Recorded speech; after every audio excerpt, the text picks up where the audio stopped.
Tilapia মাছ।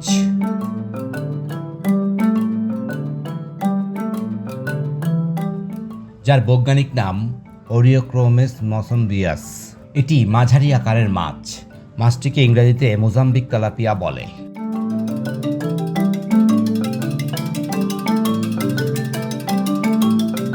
দেহ চ্যাপ্টা।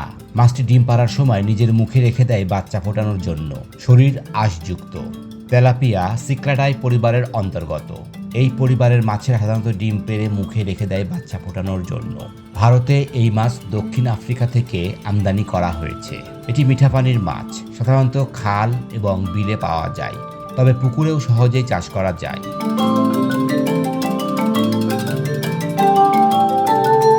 Tilapia মাছ চাষ পদ্ধতি খুব সহজ। কার্প মাছের সাথে এ মাছ চাষ করা যায়, তবে অধিক ফলনের জন্য বর্তমানে তেলাপিয়া চাষ পদ্ধতিতে ব্যাপক পরিবর্তন এসেছে। বাংলাদেশে কিছু নতুন কোম্পানি রয়েছে যারা মাছের খাবার উৎপন্ন করে। এসব খাবার বা মৎস্য ফিড দিয়ে এ মাছ চাষ করলে 4 মাসে মাছের ওজন হয় প্রায় 500 থেকে 800 গ্রাম পর্যন্ত। এতে নিয়মিত খাবার প্রয়োগ ও চিকিৎসক দ্বারা মাছের যত্ন নিতে হয়। তেলাপিয়া গোত্রের নতুন সংযোজন মোনোসেক্স বা অধিক ফলনশীল।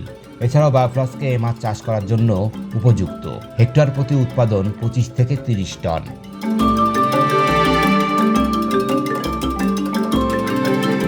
মোনোসেক্স তেলাপিয়া চাষের বড় বাধা হচ্ছে এর অনিয়ন্ত্রিত বংশবিস্তার। অনিয়ন্ত্রিত বংশবিস্তারের ফলে পুকুরে বিভিন্ন আকারের তেলাপিয়া মাছ দেখা যায়। এতে আশানুরূপ ফল পাওয়া যায় না। প্রকৃতিগতভাবেই পুরুষ তেলাপিয়ার দৈহিক বৃদ্ধি হয় দ্রুত। এই ধারণাকে কাজে লাগিয়ে শুধুমাত্র পুরুষ তেলাপিয়া মাছ চাষকেই মোনোসেক্স তেলাপিয়া চাষ বলে। তেলাপিয়া বর্তমানে বাংলাদেশের মৎস্য চাষে একটি গুরুত্বপূর্ণ অংশ দখল করে আছে। বর্তমানে পৃথিবীব্যাপী তেলাপিয়া মাছের বাজার সম্প্রসারিত হচ্ছে। এছাড়াও আমাদের দেশের প্রকৃতি ও আবহাওয়া তেলাপিয়া মাছের চাষের জন্য উপযোগী। IUCN বাংলাদেশের লাল তালিকায় এই প্রজাতিটি অন্তর্ভুক্ত নয়। এটি বিদেশি মাছের তালিকায়। 1954 সালে মশা ও ম্যালেরিয়া দমনের জন্য এ মাছ আমদানি করা হয়।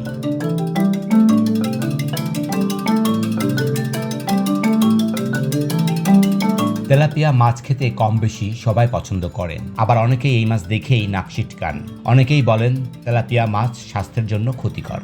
স্বাস্থ্যবিজ্ঞানীরা এই মাছকে গার্বেজ ফিশ বা আবর্জনা মাছ বলে ডাকেন। এর প্রথম কারণ হলো এটি শ্যাওলা ও বিভিন্ন উচ্ছিষ্ট খাবার খেয়ে বেঁচে থাকে। সঠিকভাবে চাষ করলে তেলাপিয়া খাওয়া স্বাস্থ্যকর হতে পারে। বিশেষজ্ঞদের মতে তেলাপিয়ায় প্রোটিন, পটাশিয়াম, ভিটামিন B12, ফসফরাসের মতো একাধিক অপরিহার্য উপাদান রয়েছে।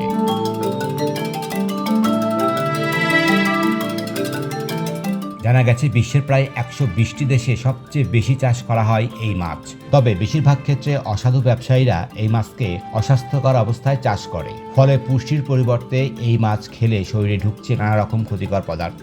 বর্তমানে নানা ধরনের রাসায়নিক দিয়ে চাষ করা হয় তেলাপিয়া মাছ। এমনকি নানা দূষিত জিনিস খাবার হিসাবে দেওয়া হয় তেলাপিয়া মাছকে। একটি রিপোর্ট থেকে জানা গেছে তেলাপিয়া উৎপাদনে মাছের খাদ্য হিসেবে যা ব্যবহার করা হয় তা তৈরি হয় হাঁস, শূকর বা মুরগির দেহাবশেষ থেকে। তাই বেশিরভাগ স্বাস্থ্য বিশেষজ্ঞদের মতে এই মাছ খাওয়ার জন্য নিরাপদ নয়। যে রাসায়নিক ব্যবহার করা হয় তা ক্যান্সারের মতো ব্যাধির ঝুঁকি অনেক গুণে বাড়িয়ে দিতে পারে, তাই নিরাপদ নয় বলে মনে করা হয়।